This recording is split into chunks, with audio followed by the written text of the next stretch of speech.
Сайн байцгаана уу? Та бүхэндээ энэ подкастыг сонсох өдрийн мэндийг хүргэе. Энэ подкаст таны сүнсний мэдлэгт хувь нэмэр оруулах зорилготой энэ подкаст байгаа. Энэ бол сүнсний талаарх мэдээллийг өгөх 3 дахь подкаст юм.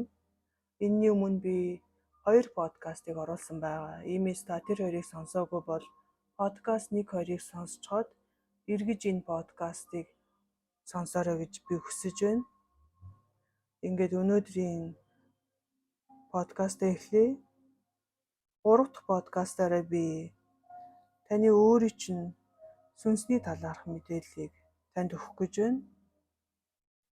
Эхний подкастыг та санаж байвал би сүнснүүд маш олон жилийн туршид дээр ажиллаж өөрийг гүйцэтгэдэг гэж хэлдэг. Таны сүнсний хувьд ч гэсэн ялгаагүй.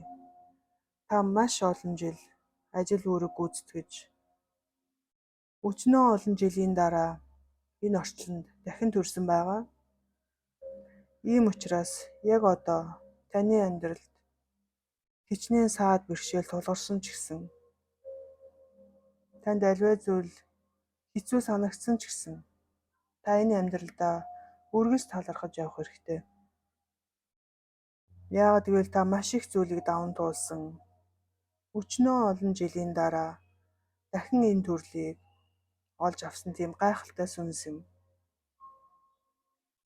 Иймээс бусад хүмүүс ч гэсэн таны өөрийн үн цэнийг алдагдуулах, таныг доош нь хийх гэх мэт эрх тэдэнд бол байхгүй. Яагаад гэвэл та давж гарах ёстой тэрнээс хэцүү зүйлүүдийг даваад гарчихсан учраас. Яагаад гэвэл та ажил үргээ хийгээд дуусгачихсан учраас хинч таныг дутуу үнэлэх ёсгүй. Харин таныг ойлгохгүй, хүндлэхгүй байгаа тэр хүмүүст та өөрийгөө заавал батлах шаардлага байхгүй. Хамгийн чухал нь та өөрийгөө хайрлаж, та ямар гайхалтай, ямар мундаг сүнс илээ гэдгийг өөртөө үргэлж сануулж авах хэрэгтэй. Учир нь та хүний биед орж төрсөн сүнс юм. Энэ орчинд ирэхээс өмнө сүнсний гэрээ гэж байгуулж ирдэг. Жишээ олгож хэлбэл та 3D амьдралдаа ямар нэгэн ажилд орохоор бол тэр үүрэг хариуцлага хүлээж авахаас өмнө ийм зүйл хийн, ингэн тэгнэ гэх мэт гэрээнд нөхцлүүдийг хүлээн зөвшөөрч гараа үсэг зурдагтай адилхан сүнслэг ертөнцөд ч гэсэн таны сүнс гэрээ байгуулдаг. Жишээлбэл урт төрөлдөө та ямар нэгэн буруу хийсэн зүйлээ, дутуу хийсэн зүйлээ гүйцээх гэж дахиж төрдөг. Харамсалтай нь тэр гэрээ хийгдсэний дараа таныг энэ орчин төрөх үед таны ой санамжийг устгасан байдаг. Яагаад вэ гэхээр та өөрийгөө олох хэрэгтэй. Өөрөө тэр байдлын учрыг нь олж сүнслэг байдлаа хөгжүүлснээр ямар зорилготой төрсөн гэдгээ та ойлгож авах болно. Ийм учраас энэ орчинд төрсний дараа бид яг юу хийх ёстой, ямар зүйлээ дутуу хийсэн, ямар үеийн өөрөө засах ёстой гэх мэт зүйлүүдээ бид нар бол сандгүй нь мэдээж. Ийм болохоор би дахин хэлье, хамгийн зөв арга нь юу вэ гэхээр ерөөсөө л сүнслэг байдалтай анхаарал тавих, сүнслэг байдлаа хөгжүүлэх юм. Та сүнслэг байдлаа хөгжүүлж маш олон зүйлийг ойлгож ухаарч авсан цагт урд насныхаа гим нүглийг багч гисэн нэмгэлж энэ орчлонгоос явахдаа арай хөнгөн явах боломжтой.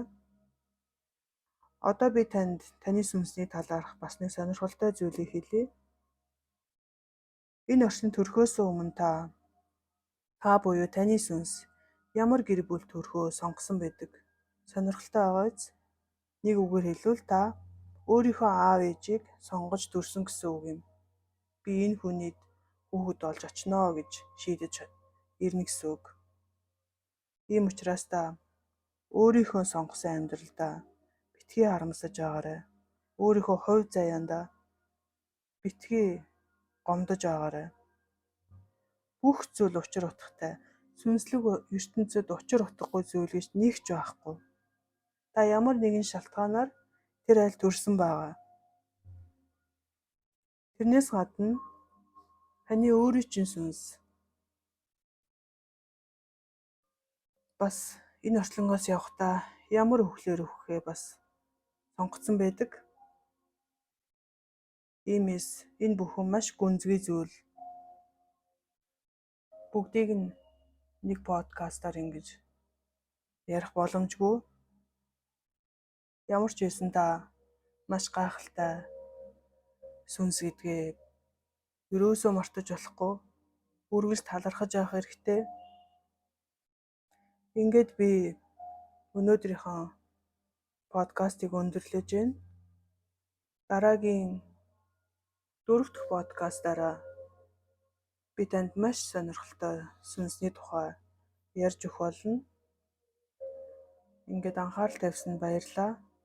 Дараагийнхаа подкастаар уулзцгаая. Баяртай.